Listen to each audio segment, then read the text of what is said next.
what's the problem with having a black vice president? What's the problem with having a Mexican There's not a problem with it. What's the problem with having a gay vice president? There's not a problem with it, but why is that our focus though? It distracts from the real issue, does it not? In what way? Like, oh, look at us, we're the party like who are diverse, and we have black women, and we have gays, and we have this, that, and the other. Well, doesn't that not take away from the actual substantive issues that are really going on? I mean, you have to look at the other side of the aisle, man. Like, there's all old white guys over there, bro. But what's wrong with that though?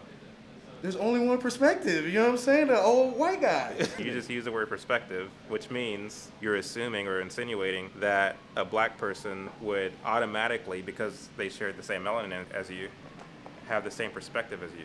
That's a very flawed logic, is it No, not? absolutely. We just said that that's not the same situation Like you and I, for everybody. we clearly have a disagreement. Yeah, we absolutely. share the same skin color. Mm-hmm. So if I became president, am I automatically going to see things the way you see them?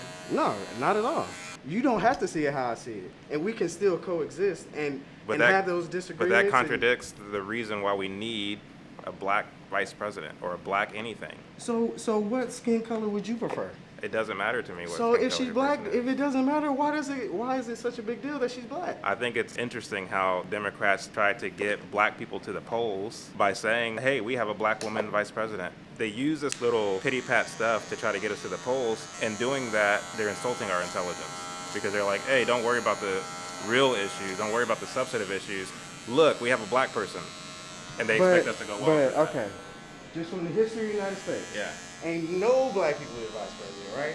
And ain't shit changed, right?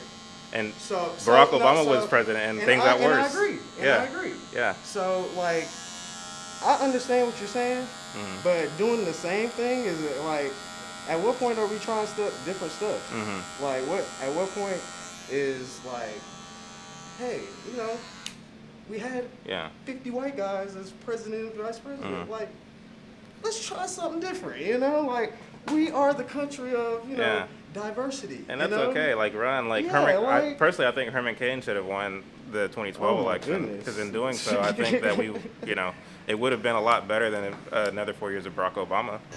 You continue to give me reasons to respect you. Mm-hmm. You can engage in a conversation without getting overly emotional and cussing me out Right, or calling me whatever. right. I've been in conversations similar to the one that we're having now where it ended by me being called an Uncle Tom and whatever, which you probably called me that behind my back, but I digress. But like, and the fact that like you're a young man who showed up here at 7 a.m. to give me a haircut. That's unheard of with people our age, to get up that early, let alone for somebody who works for themselves. Right. A lot of people can't wait to work for themselves because they're looking forward to the day where they don't have to get up early. So that's saying something. But it's like, what sets you apart, for example, from the individual who has a lot of raw talent, but they choose to not actually use their talents in a way that they can benefit from those to move out of West Baltimore, or to, even better, turn West Baltimore around and lead by example, so that way they're not living in such squalor. What sets the two of you apart? You have the freedom to believe what you want to believe, but at the end of the day, the question becomes, how far will those beliefs get you? How far will how you see yourself in the world get you if you already believe from the jump that you can't make it because you're inferior to whites or you're inferior to this person or that person? You know what I'm saying? Mm-hmm. So there's no amount of people who quote unquote have a seat at the table, whether it's Kamala Harris, Joe Biden, Barack Obama. Getting these people at the table isn't going to really change anything. The only person who can change what's going on in their life is them. And if you choose to believe something about the world that somebody else told you versus asking the right questions, seeing for yourself whether those things are true, you're going to forever be stuck in a desolate place. And so again, what are the stories that we are telling ourselves? I think, like you said at the end, both are true. Uh-huh. I think that every time you get to a certain level in life, you're going to encounter certain roadblocks, no matter who you are, Uh-huh. regardless of race, Yeah. gender, whatever. the roadblocks you're going to encounter probably going to be based on your race, gender, Yeah. or whatever. You know what I'm saying? Way of life. It's how it is. Yeah. You know what I'm saying? So at that point, I don't say stop fighting for perfection. Like, and that's all people are fighting for, is for their version of a perfect America. In their perfect America, they're not getting shot by police. They're not in the African American community. Yeah. In the Republican community, they want free and fair business, and that's the America they want. Yeah. Democrats, they want, this community. Racists want this community. So, like, everybody has an idea of what they think America should be. It's one of our flaws, but it's also one of our best qualities that we have to offer the world. Yeah.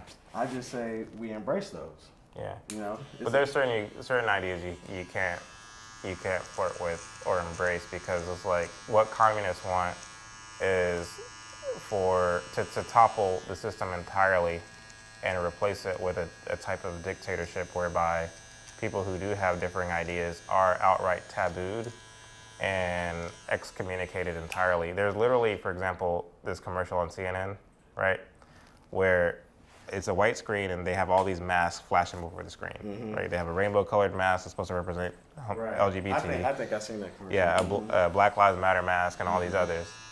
And the voiceover comes over and says, a mask says a lot about the person wearing it. A mask can say a lot about the person who wears it. And then the screen goes blank and it says, it also says a lot about the person who doesn't. But even more about the person who doesn't.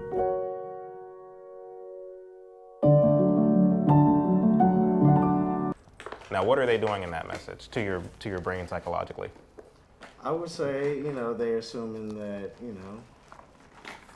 probably Trump fans are not wearing masks and don't be that person. Is that a fair assessment? No. Right. No, not because that's not across the board. You know what I mean? Some people who are I know a lot of black people who don't like wearing masks. They just go out, don't wear masks. You know what I mean? Yeah. What about the So, people who have asthma and can't wear it because they there's get tons of reasons claustrophobic? not to wear masks. Exactly. I get it. Right. Stay your butt at home or be 6 feet away. You know Right. what I'm saying? Just follow the rules. You know what I mean? But I get the psychological. That's what media does. That's why I'm telling you that when we started our conversation, they're playing to whoever they're going to trying to sell advertising to. Yeah. So, if But this it's- was like from CNN, the most But trusted name in every- news. every- you know what I mean? It's not like Procter and Gamble I feel- made this commercial and sold it to CNN. I feel about news how I feel about politicians. They're all fucked up. You, by your own admission, say that the media is not to be trusted, but yet you've allowed them to shape your mentality when it comes to believing that America tends to be anti-black, when you are a living testimony as to how America is not actually anti-black. How are you saying that? Because, Wait, dude, like if you were to poll the average white person, right? Like what I think you'll find is that most white people want what's best for you. They want to see you. They want to see Eddie succeed. You know what I mean?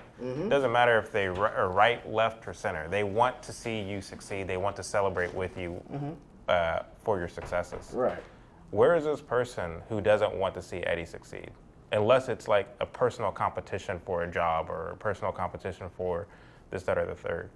Like, where is this individual who hates you and your black skin so much? And I'm not saying that person doesn't exist. I'm saying they're few and way far in between.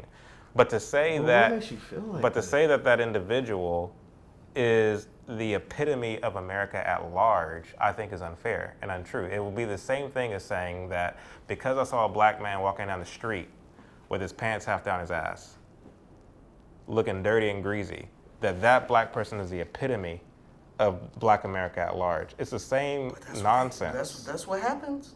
That's what happens. That's exactly what happens. But dude, like you're talking about like. You out of control, bro. Yeah, you always hilarious with this. No, but like I mean, I don't judge a person's competency by the color of their skin. You don't.